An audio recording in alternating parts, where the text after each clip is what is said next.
Et nous savons que tu as entendu tous ces besoins que nous avons pour ton œuvre, pas pour construire nos maisons, mais pour ta maison. Tu es le Dieu grand, le pourvoyeur, El Shaddai, Jéhovah Jireh, le Dieu de toute suffisance, notre pourvoyeur. Jésus-Christ, je te prie de bénir ce message, je te prie de parler à chacun de nous, je te prie de nous changer par ta force et par ta puissance, et accorde-moi l'onction pour dire ces choses. J'ai ainsi prié. Amen. Gloire à Dieu. Le thème de mon message ce matin, nous sommes debout, nous allons lire la parole de Dieu. Le thème de mon message ce matin, c'est comment devenir une source de bénédiction. Dis ça à ton voisin de gauche,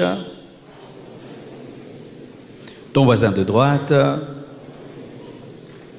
ton voisin de devant, celui de derrière, seulement celui qui te sourit. Amen. Nous allons lire Genèse 12, versets 1 à 2. Genèse 12, 1 à 2.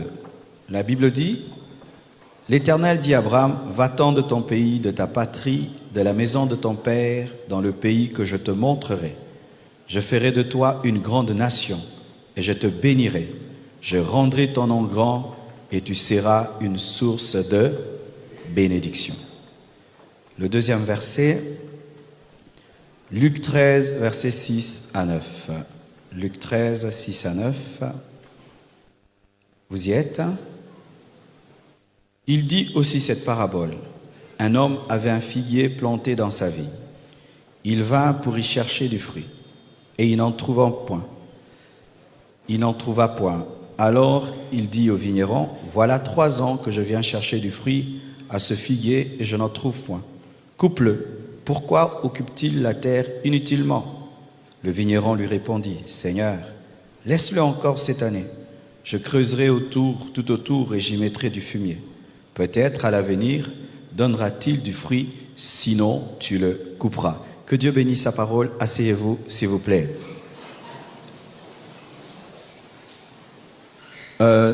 Notre grand thème depuis octobre, novembre et jusqu'en décembre est le combat de la foi. Et je suis en train de parler de pourquoi obtenir une totale délivrance. Et parmi ce que j'ai enseigné, j'ai dit qu'il faut obtenir une totale délivrance parce que c'est sans cela, tu ne peux atteindre ta destinée parfaite.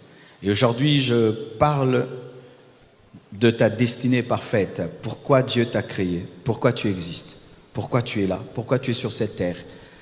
Certains ne savent pas pourquoi ils existent. C'est pourquoi ils prient mal, ils cherchent mal et ils ne trouvent pas. Un homme qui ne sait pas pourquoi il est sur terre est un échec. Est un échec, tu peux te battre, bouger beaucoup, faire beaucoup de choses. Si tu ne sais pas pourquoi tu existes, tu échoueras certainement. Nous sommes sur la terre pour devenir des sources de bénédiction. Dieu t'a créé pour que tu sois une source. Dieu t'a créé pour que ta vie bénisse d'autres vies. Dieu t'a créé pour que ta vie bénisse ta famille, bénisse ton quartier, bénisse ton église, bénisse ta nation, bénisse ton continent et bénisse le monde. Qui croit cela?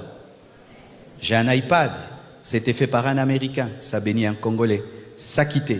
Les États-Unis, c'est tombé dans les mains d'un Congolais. Son intelligence a béni le monde entier. Une source de bénédiction. Dans la vie, il y a 3 niveaux. Il y a un niveau dans la vie qui est le premier niveau où tu n'as rien.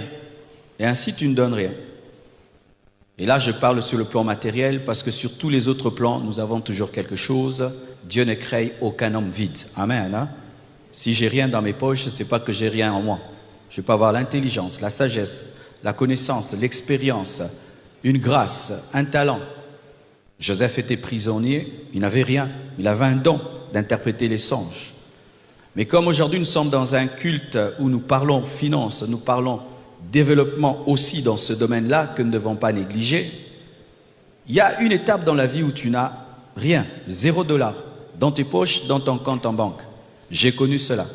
Il fut un temps, je venais à l'église, j'avais l'onction, j'avais la parole, je pouvais être disponible pour transporter les chaises, pour prêcher, gagner les âmes. Mais quand il fallait cotiser, donner les offrandes, j'avais rien. J'étais un étudiant, j'habitais chez mes parents, j'avais rien. Et je ne donnais rien financièrement.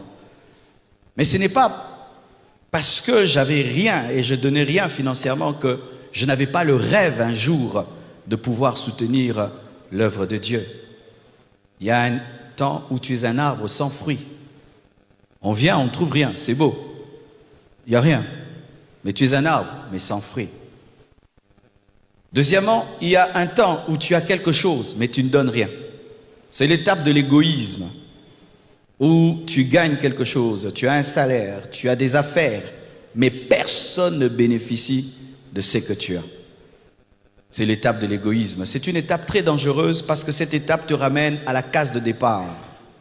C'est le temps où tu es un arbre avec des fruits, mais des fruits verts, incomestibles, avec des fruits pourris, incomestibles, ou même des fruits hors portée. Certains arbres poussent comme les palmiers. Ils s'élèvent en hauteur, 4, 5, 10 mètres, et au sommet là-bas, ils portent du fruit. Matin, viens cueillir. Alors si tu n'es pas fort, tu n'auras jamais. Et il y a des gens comme ça, il faut être fort pour que tu aies quelque chose de lui. Il faut que tu sois fort. Donc tu dois marcher même 2 ans pour qu'il puisse te donner quelque chose. Des palmiers, des frères palmiers. Dis à ton voisin, ne sois pas un frère palmier. Faut matanzete penza, au lieu qu'il escalier. Alléluia. Vous avez déjà vu comment est-ce qu'on grimpe sur le palmier? Ah, il faut de la technique. Hein. J'ai vu, on prend un fil là, tu t'attaches, et puis tu attaches à la corde, et tu montes comme ça. Et rien que pour avoir son fruit. Il y a des frères palmiers. Pour que tu aies. Aïe, aïe, aïe. Mais il y a la troisième étape. C'est lorsque tu deviens une source de bénédiction. C'est-à-dire que tu es béni, et non pas seulement béni. Tu as des fruits, mais des fruits qui sont mûrs, comestibles et disponibles. Je ne sais pas si vous avez des fois des voisins, ils ont un manguier et le manguier traverse la parcelle et va tomber chez vous et les fruits sont chez vous. Donc tu prends seulement comme ça. Qui aime des arbres pareils? Ah, j'aime ces arbres-là. Alléluia. Qui ont chez eux un arbre, quand il y a la pluie là, les fruits tombent. Ah, j'aime le manguier qui est chez moi à la maison, donc ça tombe de soi-même. Ah, gloire à Dieu.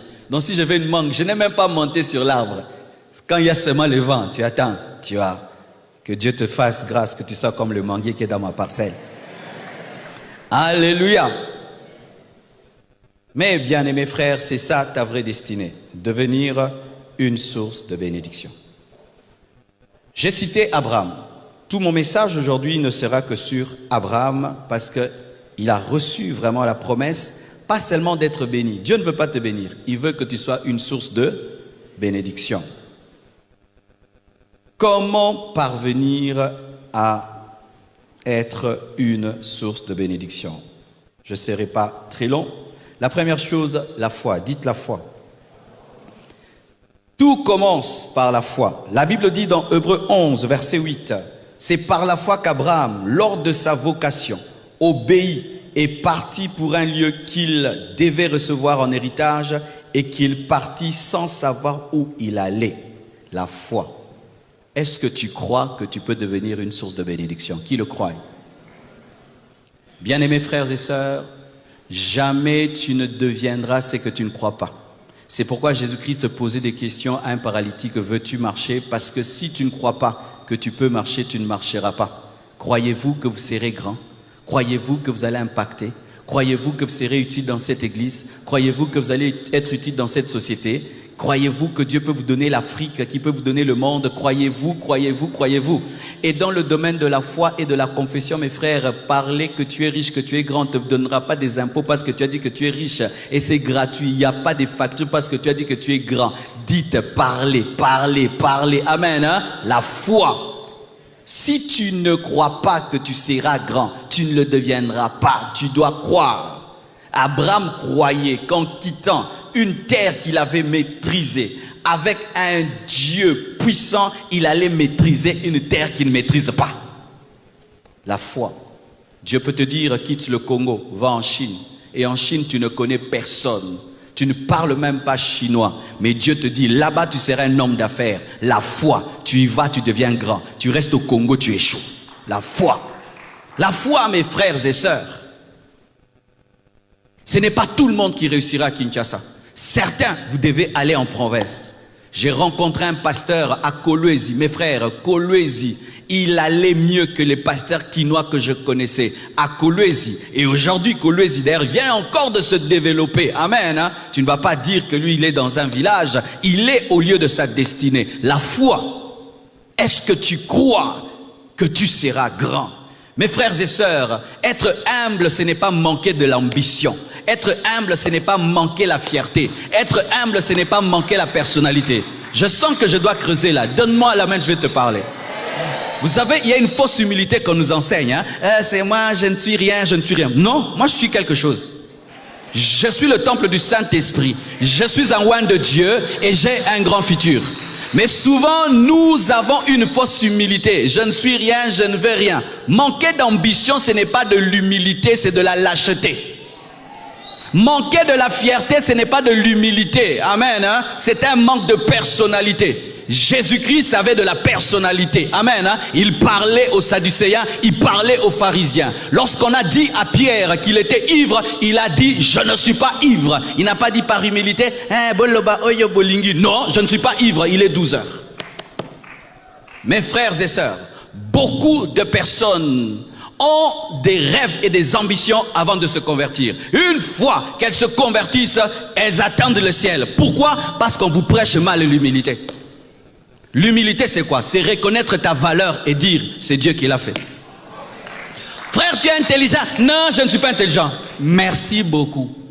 Tu es beau. Merci beaucoup. Oh non, je ne suis pas beau. Oh, je suis beau. Je suis beau. Je suis bien habillé ce matin. Donnez-moi la main, je vais parler. Des fausses humilités. Quand tu t'es regardé, je sais que j'ai concordé ma chaussure avec ma ceinture, avec ma montre. Je sais, je l'ai vu. C'est pas que je l'ai pas vu, je l'ai vu. Et je l'ai fait sciemment. Mais des fausses humilités. Frère, mais c'est bien ta chaussure avec ta montre et ta ceinture. Oh, laquelle? Il n'y a rien. Oh, hypocrite que tu es.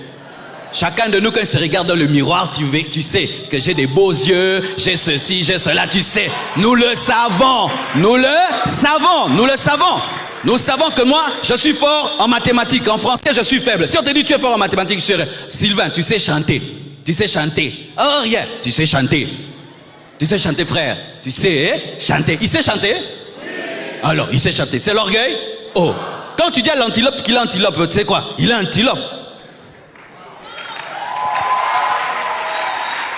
Et maintenant, nous avons des chrétiens sans rêve, sans ambition. Quand même, ils se tiennent devant Dieu. Mon fils, que veux-tu? Fais de moi ce que tu veux. Dors dans la poubelle. C'est ce que je veux. Oh non, tu es orgueilleux. Comment tu veux construire un temple de 6000 places? Oh, pourquoi pas je ne veux pas le faire? Je le fais. Oh, 7 étages, même 1000 étages. Où est le problème? L'espace est à qui? À tout le monde. Tu montes comme tu veux. Tu montes comme tu veux. L'espace là, c'est pour tout le monde. Tu veux construire un étage. Tu fais un étage, 2 étages. Tu fais 2 étages. Tu veux 1000 étages. Fais 1000 étages. Regardez Dubaï. Tu vas dire que c'est l'orgueil? Non, ce sont des visionnaires. Nous cachons derrière l'humilité pour ne rien faire dans la vie. Oh, c'est l'orgueil d'avoir des ambitions. Frère, celui qui a eu l'ambition de faire le vaccin, que Dieu le bénisse, hein, ça a sauvé beaucoup de gens. Ah, et celui qui disait, moi je serai seulement un médecin tout court. Regarde, il a sauvé qui? Mais lui, pasteur, a sauvé les gens. Il avait l'ambition. Einstein avait l'ambition. Aujourd'hui, tu peux monter dans un avion et tu atterris. Celui-là avait le rêve de créer un avion.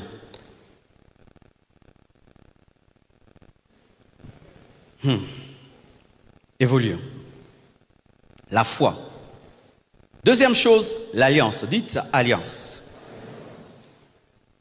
Abraham est devenu source de bénédiction parce qu'il avait une alliance avec le Dieu Tout-Puissant. Dans Genèse 15, versets 18 à 21, la Bible dit, en ce jour-là, l'Éternel fit alliance avec Abraham et dit, je donne ce pays à ta postérité, depuis le fleuve d'Égypte jusqu'au grand fleuve, au fleuve d'Éphrate. Il fit alliance avec Abraham et il lui promit des choses. Dans l'alliance, il y a 2 choses. Il y a les droits et les devoirs. Tu fais, je fais. C'est un contrat. Et un contrat n'est pas fait que des droits. Il est aussi fait de devoirs. Souvent avec Dieu, nous avons un problème, c'est que nous nous concentrons sur nos droits et nous oublions nos devoirs. C'est vrai, Dieu a promis à Abraham qu'il allait faire de lui une grande nation, qu'il allait lui donner une terre, mais Abraham ne devait pas adorer des faux dieux. Abraham devait obéir à Dieu. Mais nous, qu'est-ce que nous faisons? Nous continuons à adorer des faux dieux, mais nous réclamons à Dieu d'accomplir ses promesses. Tu vois le problème? Quelle est la part que tu dois réaliser dans le contrat que tu as avec Dieu? Aucun homme sur cette terre ne peut devenir grand sans une alliance, soit avec Dieu, soit avec Satan. Et quand tu fais une alliance avec le diable, tu dois accomplir les clauses de l'alliance, mais aussi avec Dieu. Le problème, c'est que les chrétiens sont négligents dans leur alliance avec l'Éternel et ils pensent que Dieu accomplira sa part. Le Seigneur t'a dit que tu serais un grand homme. Oui, c'est sa part du contrat. Mais ta part, tu dois être humble. Alléluia. Maintenant, toi, tu développes l'orgueil, mais tu veux que Dieu fasse de toi un grand homme. Non, Dieu ne va pas accomplir sa part. Parce que dans les clauses, il y a ce que Dieu doit faire et ce que tu dois faire. Mes frères et sœurs, même dans la Nouvelle Alliance, nous avons des devoirs. J'aime des choses dans le Nouveau Testament. Le grand Paul, l'enseignant de la grâce, il dit « Je traite durement mon corps ». Ah, dans le Nouveau Testament, tu dois aussi traiter durement. Oui, il doit traiter durement son corps. Mais souvent, qu'est-ce qui arrive? Au nom de l'alliance, nous disons à Dieu « Dieu fait tout, moi je vais dormir et je vais me réveiller, Dieu accomplit sa part ». Bien-aimés, ce matin, deux choses sont en train de vous bénir, Dieu et un homme, vrai ou faux? Si je dis Dieu, tu m'as appelé, c'est toi qui fais tout. Prêche à ton peuple, nous avons adoré, tu es présent, alléluia, prêche, alléluia Jésus.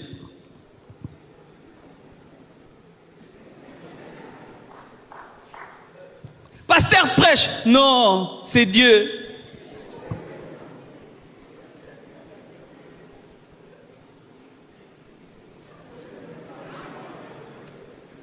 Tu as entendu quelque chose?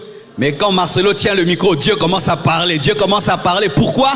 Dans la nouvelle alliance, nous sommes co-travailleurs, co-ouvriers avec Dieu. Tu travailles, Dieu travaille. Tu travailles, Dieu travaille. C'est pourquoi il nous dit, allez, faites de toutes les nations mes disciples. Mais Dieu peut convertir le monde entier, mais nous devons parler. Ton problème, c'est quoi? Tu as reçu les promesses de Dieu, tu es allé dormir. Et tu te réveilles, tu lis les cahiers des promesses. Ah, moi, je serai ceci, hein. Moi, je deviendrai cela. Il y a aussi ta part. Dans cette prédication, il y a la part de Dieu et la part de l'homme. Ma femme m'a vu, j'étais en train de préparer la prédication. À 4 heures du matin, je me réveille. Je lis le message, je relis, je relis. C'est que je suis en train de vous prêcher, je l'ai écrit comme un professeur d'université. Je peux te sortir ça, je t'imprime ma prédication. Alléluia. Il y a le point 1, le point 2, le point 3, le point 7. Certaines choses me viennent maintenant, mais d'autres, c'était déjà venu. Là, je suis dans un mode vomissement.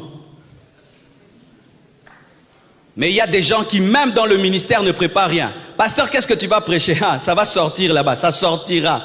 Ndeko, Oroteya, 1 heure du temps on te donne. Après 10 minutes, tu n'as plus rien à dire. Tu commences à raconter, on m'a dit le corbeau et les renards sur un arbre perché.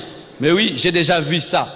J'ai déjà vu ça, des gens négligents dans le ministère qui attendent de devenir des grands pasteurs avec des grandes églises, mais ils ne peuvent pas se donner la peine d'étudier la Bible, de prier, et ils s'attendent à donner des grandes prédications au hasard. On ne prêche pas bien au hasard. Une prédication bonne, ce travail se prépare. Et ça dans tous les domaines de la vie, mon frère. Tu es footballeur, tu dois accepter de faire les tours du stade. Amen. Hein? Tu es un mécanicien, tu dois accepter d'être sous les camions. Alléluia. Tu es médecin, tu dois accepter de toucher le sang. Alléluia. Dans tous les domaines de la vie, il y a la part de Dieu et la part de l'homme. Je serai grand. Oui. Tu fais ta part, Dieu fait la sienne. L'alliance. Mon frère, si tu n'as pas une alliance avec Dieu, tu ne seras pas grand. Parce que sur cette terre, il y a le prince de ce monde qui règne. Et si tu n'as pas celui qui est au-dessus de lui, tu seras sous sa coupe. Troisième chose, la sensibilité. Dites sensibilité. Genèse 22, verset 1. La Bible dit ceci. Après ces choses, Dieu mit Abraham à l'épreuve et lui dit, Abraham, et il répondit, me voici. Abraham avait la capacité d'écouter Dieu. Il y a un problème aujourd'hui. Nous avons des chrétiens qui n'ont jamais entendu Dieu et qui sont conduits par les prophètes. Frères, vous qui avez le don de prophétie dans cette église, écoutez ma doctrine. Vous m'écoutez? Écoutez. Amen. Hein? Qui a le don de prophétie? Lève la main. Voici comment nous ici, nous fonctionnons.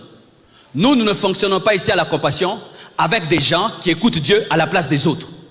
Nous ne fonctionnons pas dans cette église avec des gens qui bébérisent les fidèles. Voici comment il faut faire. Si une fois un frère vient vers toi, frère, qu'est-ce que Dieu t'a dit? Tu peux lui dire Dieu a dit, Dieu a dit. Mais quand tu vois, ça devient une habitude, il devient dépendant de ta prophétie, ne lui prophétise plus. Tu vas prier, non, paix soit en côté. Alléluia, c'est ça que nous formons ici dans cette église. Nous ne formons pas des gens qui dépendent des prophètes. Amen. Hein? Et si, dans le secret, vous fréquentez des prophètes qui écoutent Dieu à votre place, vous aurez un problème. Le jour que le prophète va voyager, il sera lobat hors périmètre cellulaire. Donne-moi l'amen. Soyons sincères, même dans le domaine prophétique. Est-ce que tout le temps on a des prophéties? Soyons sincères entre nous qui prophétisons. Des fois, je ne vois rien, je n'entends rien. Mais Dieu peut te parler tout le temps. Abraham pouvait écouter Dieu et obéir à Dieu. Mon frère, si tu ne sais pas écouter Dieu, comment tu seras une source de bénédiction? Parce qu'il faut entendre la voix de Dieu qui te dit quitte Ur de Chaldée pour aller en Canaan. Mais toi, tu n'entends pas Dieu. Quand vous priez, mes frères, ne priez pas en parlant tout le temps. Des fois, arrêtez-vous de parler, restez calme pour qu'il vous parle. Soyez sensibles aux songes. Certains, vous oubliez les songes. Écrivez les songes si vous les oubliez facilement. Croyez que Dieu peut vous parler par une voix audible, par une voix intérieure.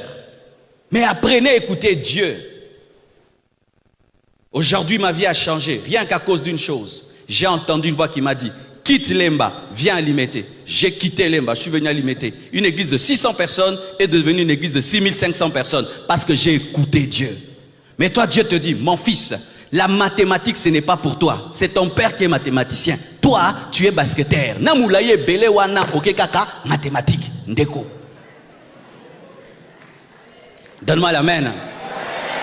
Tout le monde commence à aller en Angola. Toi aussi, tu vas en Angola. Mais Dieu ne t'a pas appelé à aller en Angola. Mais écoute, l'esprit va te dire, reste à Kinshasa. Vends ceci, investis cela. Et Dieu te bénira. La sensibilité. Donne-moi la main, je vais te parler. Celui qui n'écoute pas Dieu est un aveugle et un sourd. Et voici comment les aveugles marchent. Ils marchent en tâtonnant. Il ne voit rien et il est sourd et il est muet. Et il ne voit rien. Et il cogne ici. Et la chair, il vient. Et les trous. Ah, il passe. Il a pris combien de temps? Mais celui qui voit directement, il va. Mais lui, il va d'abord aller ici, là. Ce sont les personnes dirigées par les temps et par les circonstances. Si pour que Dieu te dirige, il doit utiliser les temps et les circonstances, tu es un aveugle et tu es un sourd. Et voici maintenant ce qui va t'arriver. Tu vas aller en Angola. Là-bas, on va te taper. Quand on va te taper, on t'arrête. On veut te tuer. Tu fouilles à Kinshasa. Mais tu reviens avec un repassage. Bah, repassage que Moukongo na prison. Et la Biki. Mon Biki, moi, j'ai combien d'années? 10 ans en retard.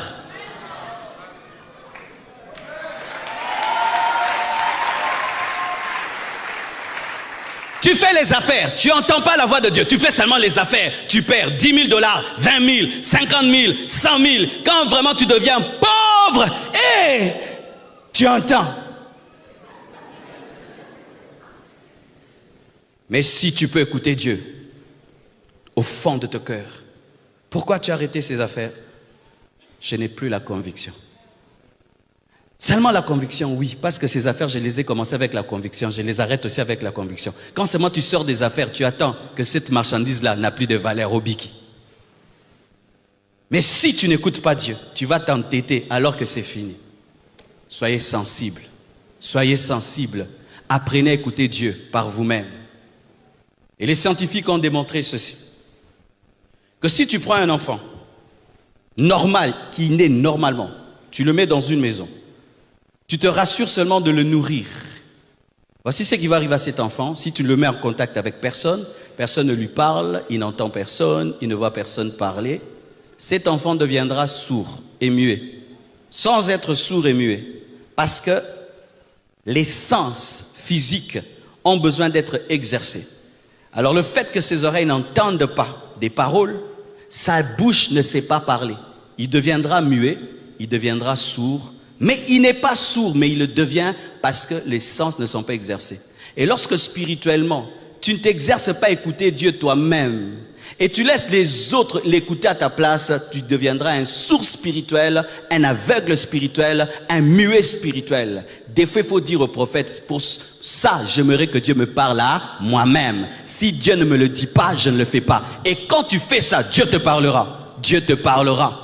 Sur 10 révélations que tu as, 9 viennent des prophètes et une seule est ta révélation. Mais tu es en danger, tu es en danger. Imagine ça. Tu vas te marier par prophétie, tu vas travailler par prophétie, tu vas voyager par prophétie, les prophéties des autres. Mais tu es en danger. Quatrièmement, l'obéissance. Genèse 22, verset 2, jusqu'au verset 4 et même en bas. La Bible dit ceci. Dieu dit, prends ton fils, ton unique, celui que tu aimes, Isaac, va-t'en du pays de Morija, et là, offre-le en holocauste sur l'une des montagnes que je te dirai. Abraham se leva de bon matin, sella son âne et prit avec lui 2 serviteurs et son fils Isaac. Il fendit du bois pour l'holocauste. L'enfant me bénit terriblement. Il fendit du bois pour l'holocauste et partit pour aller au lieu que Dieu lui avait donné. C'est bien d'être sensible, mais c'est mieux d'obéir. Il y a des gens qui sont sensibles, ils entendent Dieu clairement, mais ils ne font jamais. Ils connaissent la volonté de Dieu, mais ils n'obéissent jamais. Il est là, ça fait 5 ans qu'il connaît la volonté de Dieu, mais toute sa vie ne fait que se battre avec la volonté de Dieu. Tu ne deviendras jamais une source de bénédiction.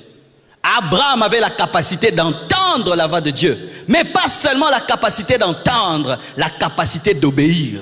Et Dieu lui demande quoi? De tuer Isaac, et il obéit. Et il appelle ça adorer. Tu sais ce que Dieu attend de toi. Est-ce que tu le fais? Et le temps que tu prends et tu tardes dans l'obéissance fait retarder ta destinée.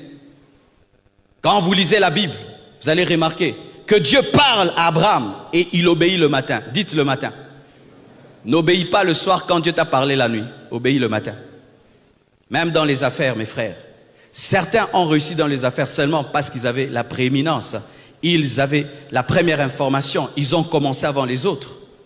Les premières personnes qui ont commencé à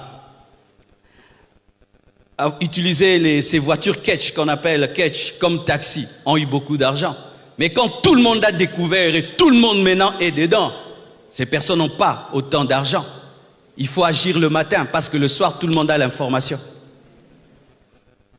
Des fois dans le business, c'est seulement, tu dois profiter du temps où toi tu as découvert cette marchandise-là que les autres n'ont pas découvert. Une fois tu tardes l'année prochaine, c'est tout le monde qui découvre. Des fois tu peux découvrir un endroit où les choses sont moins chères et tu dois vite y aller. Une fois que tu tardes, après 2 ans, c'est tout le monde qui découvre et tu n'as plus le monopole. N'obéissez pas le soir lorsque Dieu a parlé la nuit. Obéissez le matin. Amen. Hein? Apprenez à obéir à temps. Le temps que vous passez vous fait passer à côté de votre destinée. Et sachez, lorsque tu as épousé Sarah, tu dois te réveiller le matin pour prendre Isaac. Parce que si elle te voit à midi pendant que tu prends Isaac, elle va dire, ok, na moi na wapi. Isaac, on le prend le matin pendant que Sarah dort. Mais toi, tu veux prendre Isaac pendant que Sarah te voit. Vous allez discuter et il va te remplir de compassion. Tu vas changer d'avis. Pendant que Sarah dort, prends Isaac les matins. Dites les matins. Les grands hommes agissent le matin. Ça, c'est un principe. Tu veux connaître les grands hommes? Va seulement le matin. Qui est réveillé? La plupart des hommes qui influencent la terre se réveillent le matin. Et ça dans toutes les disciplines, pas seulement le spirituel, dans tous les domaines, les sportifs, les politiciens, les professeurs, les pasteurs, et tout, et tout, et tout. Les hommes qui influencent la terre, ils se réveillent souvent avant les autres. Ils aiment avoir des moments où personne ne les dérange. Et c'est quand? Le matin. Le matin. Même dans le domaine du ministère, tu te réveilles à 12h, à 12h, à 12h tous les jours, tu n'auras pas un grand ministère. Tu dois te réveiller lorsque tout le monde dort pour être seul avec Dieu. Jésus se réveille avant tout le monde pour influencer. Alléluia. Tu te réveilles à quelle heure? Tu obéis à quelle heure? Certains, ça fait 4 ans que Dieu vous a dit ça. J'aimerais même le témoigner. C'est vrai que nous sommes arrivés à Limité ici il y a 9 ans. Mais je savais qu'il fallait venir plus tôt. Oui. On me disait ça et Dieu me le disait, va là-bas. Mais je disais, Mais comment j'irai à Limete? Moi, j'ai grandi à Lemba, j'ai grandi à Lemba. Déjà, l'église est grande. Faites très attention. Ce qui est bien est l'ennemi de ce qui est meilleur. Oui, parce qu'une église de 600 membres, quand même, c'est une grande église. Mais c'est une petite église par rapport à une église de 20 000 membres. Parce que cette compassion deviendrait même 20 000, 30 000, 40 000. Mais ton problème, c'est quoi? C'est que tu t'attaches à ce qui est bien alors que le plan de Dieu, c'est ce qui est mieux. Je vais te choquer. Vous savez qu'Abraham était déjà riche en Ur de Chaldée? Oui. Abraham, quand il a quitté Ur de Chaldée, il a dit qu'il avait des troupeaux. Donc il était déjà riche en Ur de Chaldée, mais il n'avait pas Christ. Il avait des brebis et des bœufs. Quand Abraham a quitté Ur de Chaldée, il avait des bœufs. Il les avait déjà lorsqu'il adorait des faux dieux. Mais il n'avait pas Isaac qui devait engendrer Christ. Alors si tu te contentes de ce que tu as, tu ne verras pas ce que tu peux avoir. C'est pourquoi beaucoup de gens restent dans la moyenne alors qu'ils peuvent être excellents. Un homme a dit, tire sur le soleil et si tu le rates, tu tireras sur les étoiles. Mais si tu tires sur les étoiles, tu tireras sur rien. Je vais expliquer. Qui a déjà joué aux fléchettes ici? Les jeux là où on lance sur quelque chose de rouge. Qu'est-ce qu'il y a? Il y a la pointe rouge. Autour, il y a 9, et puis il y a 7, et puis il y a 6, il y a 3. Si tu calcules le rouge, tu peux tomber sur le 9 et sur le 8. Mais si tu calcules le 8, tu vas tomber dehors. Cherchez à atteindre le maximum, à atteindre la perfection, à atteindre le plus haut niveau. Et si tu n'y arrives pas, tu ne seras pas dans la médiocrité, tu seras à côté du but. Un élève qui va déjà à l'école avec le but d'avoir 50%, il aura 50, il aura 30. Mais celui qui dit j'aurai 100%, il peut se retrouver avec 80 et il a distingué. Refusez la culture de la moyenne. Refusez la culture de la moyenne. Je dis, refusez la culture de la moyenne. Car tu peux être Abraham avec des bœufs et des brebis, mais tu es en Ur de Chaldée.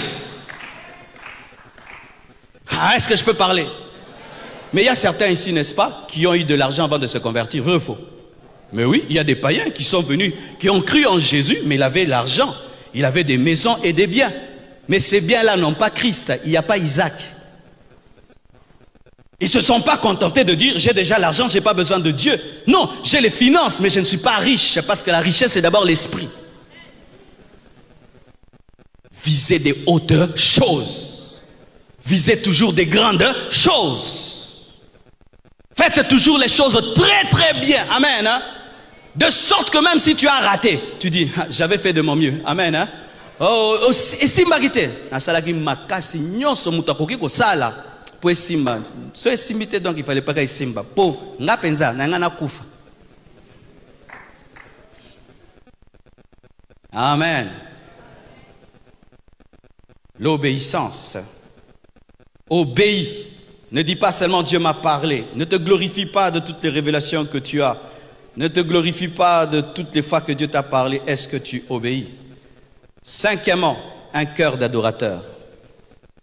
Genèse 22, verset 5, la Bible dit, et Abraham dit à ses serviteurs, restez ici avec l'âne. Moi et le jeune homme, nous irons jusque-là pour adorer. Qu'est-ce qu'il appelle adoration? Offrir son fils. Il appelle ça adorer Dieu. Non, c'est tuer.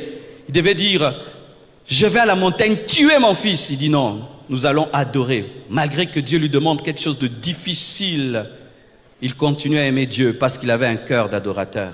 Il aimait Dieu plus que tout. Il aimait Dieu plus que lui-même. Comment tu peux devenir une source de bénédiction lorsque tu es un adorateur? Lorsque Dieu regarde en toi, il n'y a pas d'idole.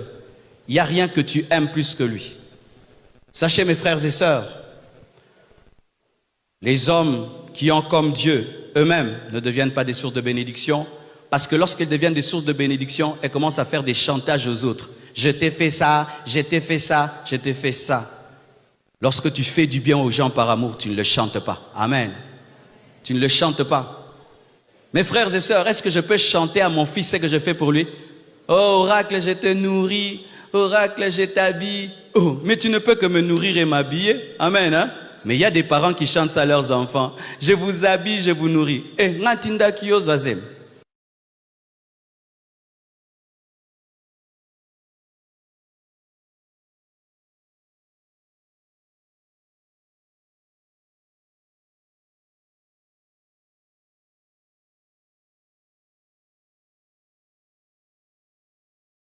j'ai fait ça pour toi.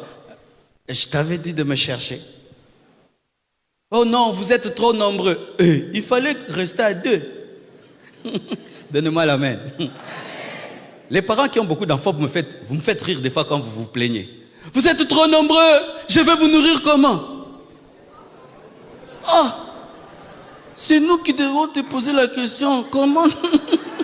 Avec le petit salaire que tu as là, tu continues à avoir des bébés. Certains même jusqu'à l'âge de 50 ans, bobota. Oh, vraiment, on est ça pour bota gentil, t'es pour bozoboter là-bas. Oui. Écoutez, si vous avez des parents qui ont plus de 50 ans, 60 ans, qui ont toujours des bébés, il faut faire une réunion de famille. Il faut dire, cher papa, chère maman, nous, vos enfants, nous avons décidé de vous exhorter à la contraception. Parce que dans 10 ans, avec les chikwans que vous mangez, vous allez mourir. Alors ces bébés-ci que vous faites là, ce sont nos enfants. Alors, prière de ne pas nous laisser un héritage bébérique. 60 au bota.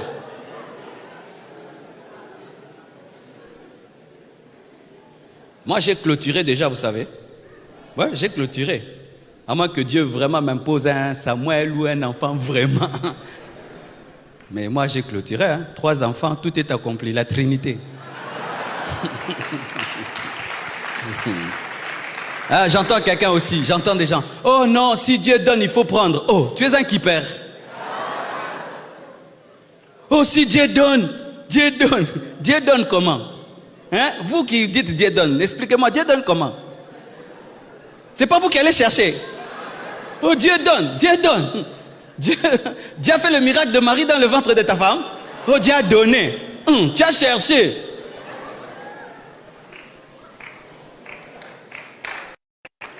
Oh, Dieu a donné. Dieu a donné. Dieu a donné. Dieu a donné. Tu as cherché. Non, les chrétiens, il faut toujours avoir des enfants. Peut-être celui-ci serait évangéliste, l'autre apôtre, l'autre diacre. Donc toi, tu vas voir les 5 ministères dans ta maison. Peut-être le sera président. Vraiment. Je crois en la contraception. Mais en la bonne contraception. Laquelle? Il y a une contraception qui est mauvaise. C'est celle qui permet à la femme de recevoir la sémence et d'être fécondée, et puis qui vient et qui tue l'enfant. Ça, c'est la mauvaise parce que c'est une contraception qu'on appelle micro-avortement. Mais la contraception qui empêche la fécondation, la rencontre entre la sémence de l'homme et la femme, c'est là, il n'y a pas de problème. Pourquoi? Dieu nous a donné l'intelligence aussi pour freiner le fleuve Congo. C'est Dieu qui a créé le fleuve Congo. Mais quand on met le barrage, on pêche. On a pêché. Oh, Nzambe ba korrijakete, ça va. L'électricité que nous avons ici, c'est parce qu'on a corrigé le fleuve Congo. Il venait, on a mis un barrage et puis ça nous a donné l'électricité et Dieu dit, vous êtes intelligent. Pareil aussi, à la puissance sexuelle, c'est comme un fleuve. Tu mets aussi un barrage.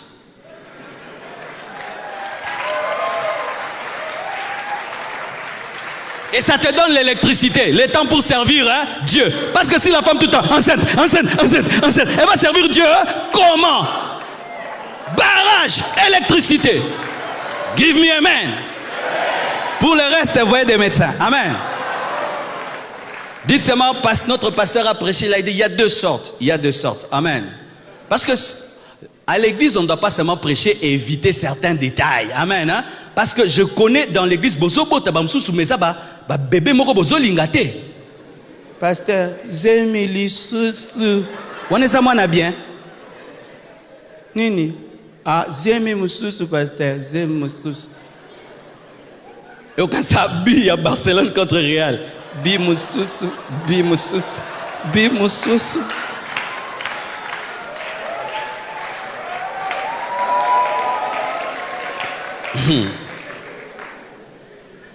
Évoluant. 6e, l'amour du prochain. Dites l'amour du prochain. Si tu veux devenir une source de bénédiction, tu dois aimer les hommes. Regarde ton voisin, dis-lui je t'aime. Mais à ma femme, dis dans le Seigneur. Je dois aimer l'homme pour que Dieu me bénisse pour l'homme. Il y a des gens qui cherchent à être bénis, mais pour qui? Pour eux-mêmes. Dieu ne bénit pas des égoïstes. Tu dois aimer l'homme pour que Dieu fasse de toi une source de bénédiction. Tu es une source de bénédiction pour l'homme. C'est dire un jour Dieu voudra aider quelqu'un, mais il passe par toi. C'est être une source de bénédiction. Amen. Dieu veut changer la vie de Sylvain, il passe par moi. Je fais la DNC. Le frère Sylvain, un grand musicien, il chante ailleurs, mais il est grand. Parce que ce n'est pas ici qu'il a appris à chanter. Il chantait déjà bien. Mais pour qu'il soit connu, qu'il soit bien encadré, tu organises la DNC, il vient, il joue la guitare, il chante, il dit « Hé, frère, tiens la chose, mes frères, tu l'encourages. » Il devient un grand homme. Dieu a atteint ça par toi. Mais si tu n'aimes pas les gens, tu n'as pas de l'amour pour quelqu'un, tu ne fais que parler du mal des gens. Les hommes sont mauvais, les hommes sont mauvais, les hommes sont mauvais. Et Dieu bénit moi. Il va te bénir pour des hommes mauvais. Aimez les hommes et Dieu vous bénira pour les hommes. Soyez passionnés des hommes et Dieu vous bénira pour les hommes. Ayez les soucis des hommes et Dieu vous bénira pour les hommes. Ayez le fardeau des hommes et Dieu vous bénira pour les hommes. Ayez le rêve pour les hommes. Rêve. Je regarde Marco, je rêve. Ce jeune peut devenir un grand pasteur et je m'investis en lui. C'est ça, être une source de bénédiction. T'as vu seulement quand tu pries, moi. Non! Non. Il a été démontré que les hommes les plus riches du monde, ce sont les hommes qui font devenir les autres. Ce ne sont pas les hommes qui investissent en eux. Non, ce sont ceux qui font devenir les autres. Ils deviennent des faiseurs de grands. Alléluia. Des faiseurs de rois. Tu deviens un faiseur de roi, tu ne manqueras jamais de rien. Mais tu te mets être roi, tu peux être roi pendant un temps. L'amour du prochain. Dans la vie d'Abraham se prouve où? Dans Genèse 14, versets 21-24. Le roi de Sodome dit à Abraham, donne-moi les personnes et prends pour toi les richesses. Abraham répondit au roi de Sodome, je lève la main vers l'Éternel, le Dieu très haut, maître du ciel et de la terre. Je ne prendrai rien de tout ce qui est à toi. Pas même un fil. Là, c'est l'orgueil. C'est la personnalité. Alléluia. Il est orgueilleux. Mais si moi je te dis, je ne prendrai rien de toi, même pas un fil. Moni balolendo, personnalité. Aboinae. Raison. Écoutez encore la raison. Tu vas dire que c'est un orgueil. Je ne prendrai même pas un fil, ni un cordon de soulier, afin que tu ne dises pas, j'ai enrichi Abraham. Ça, c'est pas l'orgueil. Non, c'est la personnalité. Il a une vision. Rien pour moi. Il dit seulement. C'est qu'ont mangé les jeunes gens. Et la part des hommes qui ont marché avec moi ne me donne rien. Donne à Aner, donne à Escol, donne à Mamré. Qu'ils prennent leur part. Moi, je veux les hommes. Il est allé se battre pour qui? Pour Lot. Lot qui est qui? C'est son neveu qui a suivi Abraham dans la vision et qui a pris le meilleur parce que quand il devait se séparer, il a choisi la bonne terre. Et Abraham a été béni par la présence de Dieu, mais n'est jamais devenu rancunier. Il est allé se battre pour Lot et il a sauvé Lot. L'amour du prochain. Septièmement, le détachement des biens. Il a refusé les richesses de Sodome pour se contenter de prendre ce qui est à son armée. Mon frère, les gens qui aiment l'argent n'ont pas l'argent. Et si tu as l'argent et tu aimes l'argent, l'argent te détruira. Mais ceux qui se servent de l'argent ont toujours l'argent parce que l'argent est un esclave dans leurs mains. Il a un détachement par rapport aux biens. On lui dit, entre les hommes et l'argent, qu'est-ce que tu veux? Il dit, je veux les hommes. Prenez les biens. Mais je vais te donner des biens. Il dit, non, je n'ai pas besoin de l'argent de Sodome. Je n'ai pas besoin de l'argent du diable. Dites, je n'ai pas besoin de l'argent du diable. Je n'ai pas besoin de l'argent de Sodome. Alléluia. Pour que tu refuses des pactes avec Sodome, des pactes avec Satan, tu dois avoir un désintéressement face à l'argent. Avant de faire un pacte avec le diable, on est d'abord cupide. Amen. Hein? La cupidité précède le pacte avec le diable. Tu vois ton ami qui est devenu magicien, occultiste, vérifie bien dans votre enfance, il aimait beaucoup l'argent. Quand il était à l'université, il parlait de l'argent. Pourquoi tu étudies? Pas pour aider le pays. Je vais être riche, je vais être riche, je vais être riche, je vais l'argent, je vais l'argent. Le jour qu'on lui a proposé l'occultisme pour devenir ministre, il a accepté. Mais celui qui avait le rêve des hommes et des hommes, Cet homme résiste. Les francs-maçons ont écrit à ce pasteur qui est devenu prix Nobel, c'est sur Internet. Ils ont dit, tu n'es pas franc-maçon, mais nous reconnaissons ce que tu fais. Mais ils reconnaissent qu'il n'est pas franc-maçon. Mais au niveau où il est arrivé, c'est quand on devient franc-maçon, n'est-ce pas? Mais il refuse, pourquoi? Il préfère Dieu que la gloire. Dites Amen. Il est possible de faire des grandes choses sur cette terre sans être un franc-maçon. Je dis, il est possible de faire des grandes choses sur cette terre sans l'argent de Sodome. Donne-moi les hommes, prends ton argent Sodome, mais Dieu me donnera l'argent. Pour terminer, si je ne le dis pas, ce n'est pas un culte d'équilibre. Nous sommes dans un culte d'équilibre. Dites le travail. Regarde bien le Congolais qui est à côté de toi, dis-lui le travail.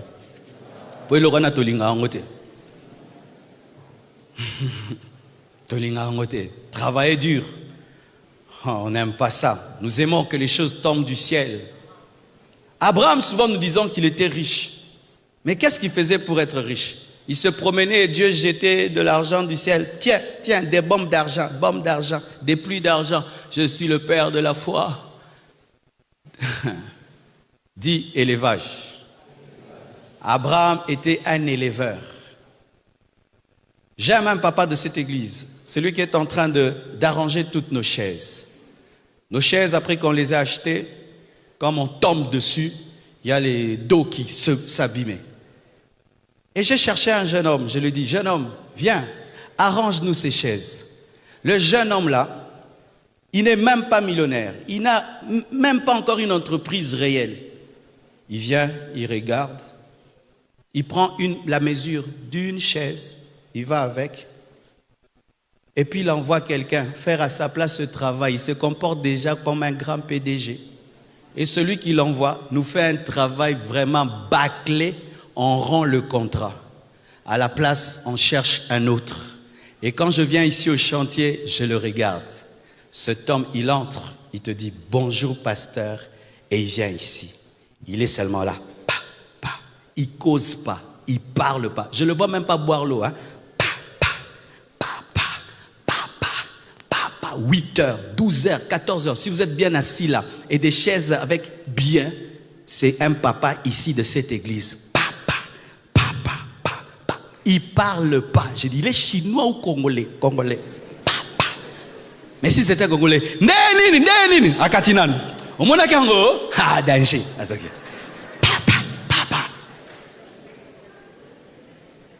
Quand je les regarde, vous savez quoi? J'ai des projets pour lui. Je dis, un homme comme ça, tu lui confies une chose si simple, il la fait bien. Si je veux faire ça, lui il peut faire ça. Lui, il est en train de faire, il pense que personne ne le voit. Mais on le voit. Et des projets naissent dans les cœurs pour lui. Mais aussi quand on te donne un travail, tu le fais mal, des projets aussi naissent. À l'envers. Tout le monde a un yoso, nga surtout na almonaka. Na biso longola oyo des semaines ezaka wana na kangi. Je no sala hotel na ochao. Na kwea. Je préfère prendre un païen qui va le faire que toi un chrétien qui parle la langue. Va parler la langue à l'église.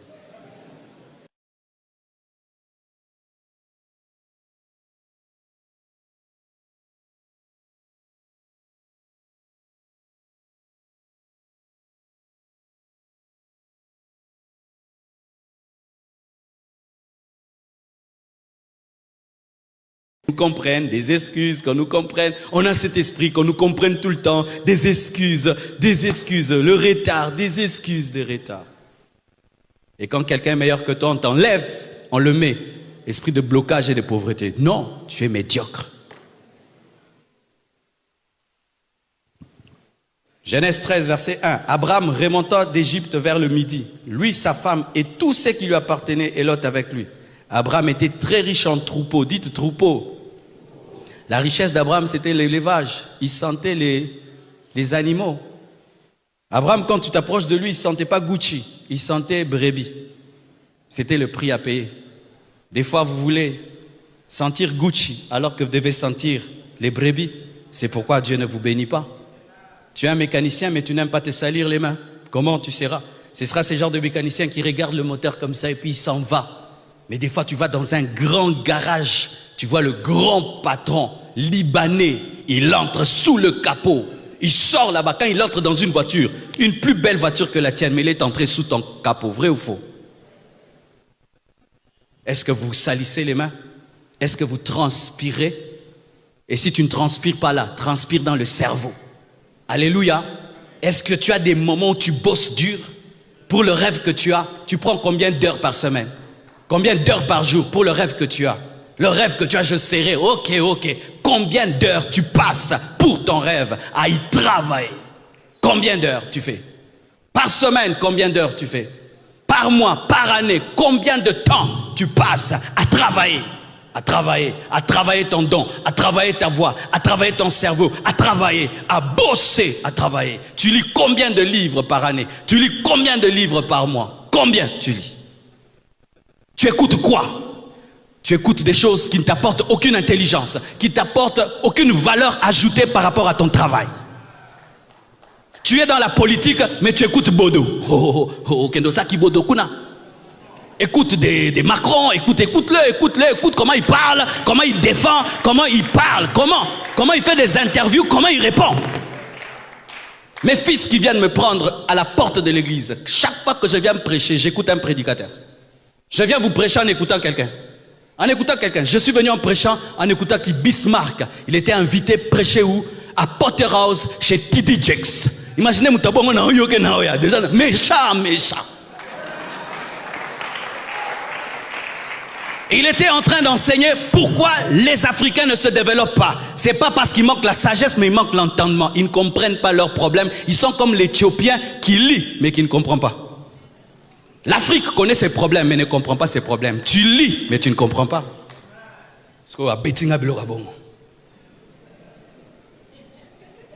Demandez à mon épouse tout le temps, je suis en train d'écouter. J'écoute tout le temps. Pourquoi? Parce que je parle beaucoup. Quelqu'un qui parle beaucoup, qui n'écoute pas beaucoup, parlera mal. Tout le temps j'écoute. J'écoute. Tout le temps j'écoute. Pourquoi? Je sais que je ne connais pas tout. Mais toute ma vie, je parlerai. Alors je dois écouter des gens qui parlent. Oh, franc-maçon. Toi tu fais 2 minutes sur ton rêve. L'autre fait 10 heures du temps. Vous aurez la même vie. Dites travailler dur. J'aimerais terminer. J'ai besoin de 7 frères et de 7 sacs. C'est d'interroger l'onction des sacs. Vous allez tourner cette chair et c'est comme ça que je vais finir mon message. 7 sacs et 7 frères, vous allez tourner là. Je vais expliquer quelque chose, on va s'arrêter. Rapidement, s'il vous plaît. Rapidement, mes frères.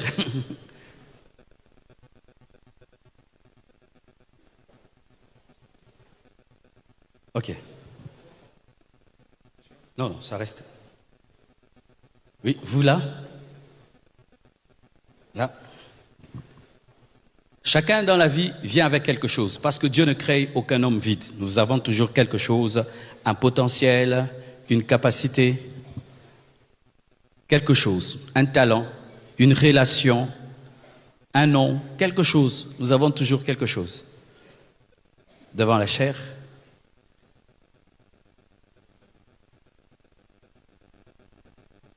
Regardez-moi maintenant. Ça, c'est le cercle de la vie. Dieu nous a créés pour être des arbres qui portent des fruits. Ainsi, la pensée de Dieu, c'est que tu ne gardes pas ce qui est à toi, mais que tu puisses le donner à l'autre. Et on donne à celui qui donne. Amen. Alors, tu vas te débarrasser. Chacun de vous va commencer à se débarrasser du sac. Si on te donne un sac, tu le donnes à l'autre. D'accord? Ça va dans ce sens-ci. Allez-y. Oui, allez-y. Frère, tu gardes les sacs. Ne gardez pas. Prenez. Dieu te bénit, tu bénis l'autre et on te bénit. Dieu te bénit, tu bénis l'autre et on te bénit. Dieu te bénit, tu bénis l'autre, on te bénit. Dieu te bénit, tu bénis l'autre, on te bénit. Dieu te bénit, tu bénis l'autre, on te bénit. Dieu te bénit, tu bénis l'autre, on te bénit. La source, le fleuve, ça continue. L'église grandit, la famille grandit, la nation grandit. Ce que tu trouves dans ton laboratoire, tu le donnes au monde entier. Et les gens sont guéris. Ce que tu trouves, tu en fais une entreprise, tu engages les gens et les gens sont bénis. Tu reçois une révélation, tu la partages, les gens sont changés. Dieu te donne de l'argent, tu investis et tu engages les gens. Dieu te bénit et tu entends la voix de Dieu et tu donnes à quelqu'un. Tu donnes dans l'œuvre de Dieu. Tu construis, tu fais des choses. Mais un jour, le frère dit, ah, Nalembi, tout ce que tu as, bloque ça. D'accord, on continue, mais toi, bloque seulement. On continue. Ce que tu as, tu donnes, mais lui bloque. Ce que tu as, tu donnes, mais lui bloque. Ce que tu as, tu donnes, et lui bloque. Ma beau passer. Ce que tu as, tu donnes, mais lui bloque. Ce que tu as, tu donnes, et lui bloque. Ce que tu as, et lui a tout bloqué. Il a créé un embouteillage spirituel. Quand il y a l'embouteillage, qu'est fait le roulage? Il cherche la voiture qui est en panne. N'est-ce pas? Et il trouve une voiture en panne qui ne roule pas. Qu'est-ce qu'on dit? Longo naba? Longo lio naba la balle. Mais tu n'iras pas avec les sacs. Ce sont les autres. Donne ça. Toi, tu quittes. Tu deviens pauvre, tu rentres à la case de départ dont je vous ai parlé. Et la roue continue. Lui, maintenant, il commence à raconter. Quand j'ai on était, nous fûmes, tu conjugues tout au passé. Pourquoi? Un mauvais cœur.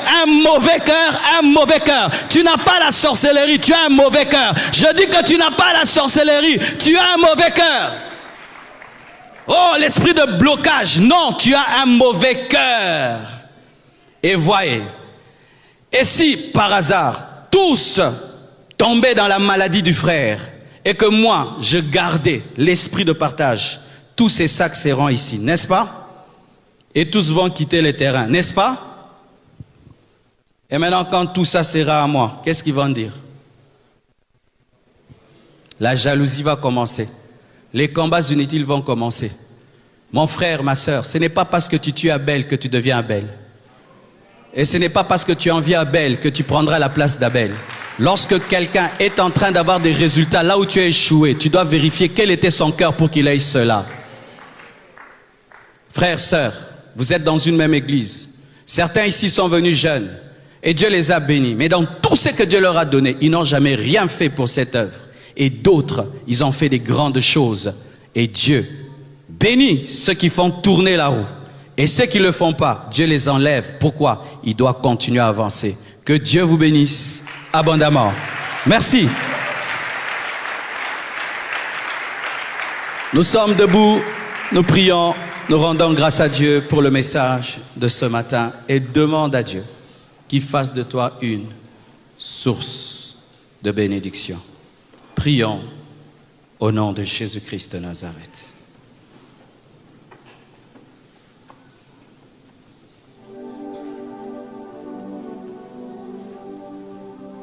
Oh Seigneur, je te remercie. Je te rends grâce pour ta parole ce matin. Fais de nous des sources de bénédiction.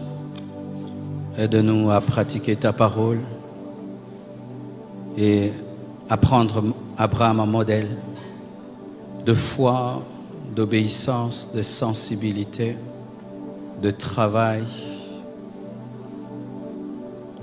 d'obéissance, d'amour et d'adoration. Seigneur, que ce message reste gravé dans les cœurs. Garde-nous d'être des sources d'embouteillage, des sources de blocage. Fais de nous des sources de bénédiction, Seigneur. Délivre-nous de la paresse, délivre-nous de la négligence, délivre-nous de l'attentisme. Seigneur, donne-nous d'obéir rapidement. Je prie, Père éternel, que tu combles ton peuple de tes bontés et qu'une révolution ait lieu dans nos esprits. Au nom de Jésus-Christ, j'ai ainsi prié.